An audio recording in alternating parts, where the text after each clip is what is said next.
তৃণমূলের অভিযোগে তৃণমূল কর্মীর পাট্টার জমি দখল করে তৈরি হচ্ছে সরকারি রাস্তা। দলের একাংশের বিরুদ্ধে ক্ষোভ। গোপালপুর গ্রাম পঞ্চায়েতের তরফে গোপালপুর সারেঙ্গা গ্রামে একটি সরকারি বজ্র প্রক্রিয়াকরণ প্রকল্প হচ্ছে। অভিযোগ, সরকারি প্রকল্পের জন্য রাস্তা করতে গিয়েই তৃণমূল কর্মী অজয় লোহারের পাট্টার জমি জোর করে নেওয়ার চেষ্টা করছে স্থানীয় 4 তৃণমূল কর্মী। গ্রাম পঞ্চায়েতের উপপ্রধান গণেশ মণ্ডলকে জানিয়েও লাভ কিছু হয়নি। উল্টে পাট্টার জমির ফসল নষ্ট করা হয়েছে।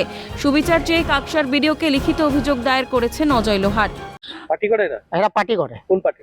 TMC party. আর আপনি? আমি টিএমসি করি শুধু, কিন্তু ওরা বেশিরভাগ পঞ্চায়েতে আসা যাওয়া করে।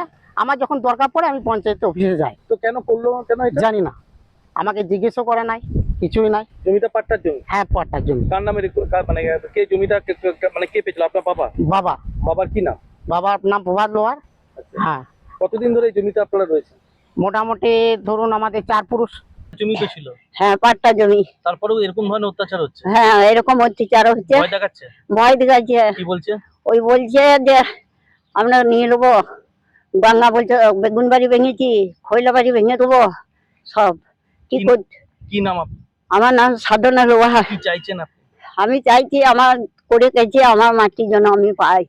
গ্রাম সারেঙ্গা, আমি একটু দীর্ঘদিন ধরে চাষ করছি পাট্টা নিয়ে।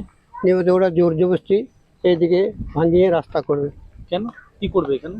এখানে ময়লা ফেলবে শুনছি, প্রজেক্ট করবে। আচ্ছা, এরা কারা যারা আপনাদের উপর এরকম করছে? ওরাও টিএমসি করে, আমরাও টিএমসি করে, আমার ছেলেও করতো। অহেতুক সরকারি প্রকল্প নিয়ে অশান্তি তৈরির অভিযোগ এনেছেন। দাবি গোপালপুর গ্রাম পঞ্চায়েতের উপপ্রধানের। কোনো রকম ভাবেই জায়গার পজিশন পাট্টাতে উল্লেখ করা নাই, এবং পাট্টাটা এখনো ও কিন্তু রেকর্ড করেনি। শুধুমাত্র পাট্টার ওই ইয়েটাই দলিলটাই পাওয়া আছে, জাস্টিফাই নাই। যেখানে ওর মানে ওর বিতর্ক তৈরি করা, এটা হচ্ছে ওর পরিকল্পনা, পঞ্চায়েতকে ফাঁদে ফেলার। কিন্তু পঞ্চায়েত এই জায়গায় কোনো রকম ভাবেই কম্প্রোমাইজ করবে না, কারণ পঞ্চায়েত দৃঢ় প্রতিজ্ঞ, ওখানে 7.5 বিঘা জায়গা উদ্ধার করবে। অজয় লোহারের পাট্টার নথি খতিয়ে দেখে তবেই ব্যবস্থা নেওয়া হবে বলে জানান পঞ্চায়েত সমিতির সভাপতি। ব্লকের বিভিন্ন গ্রামে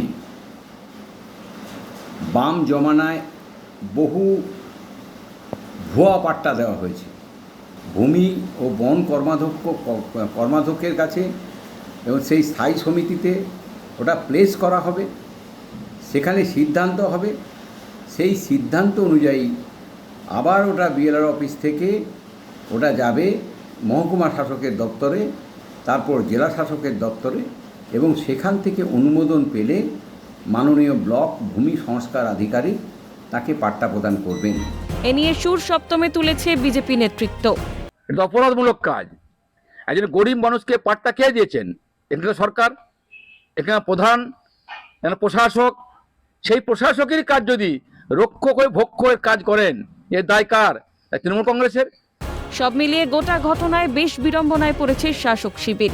রাজেশ সেনগুপ্তের রিপোর্ট, ক্যালকাটা নিউজ।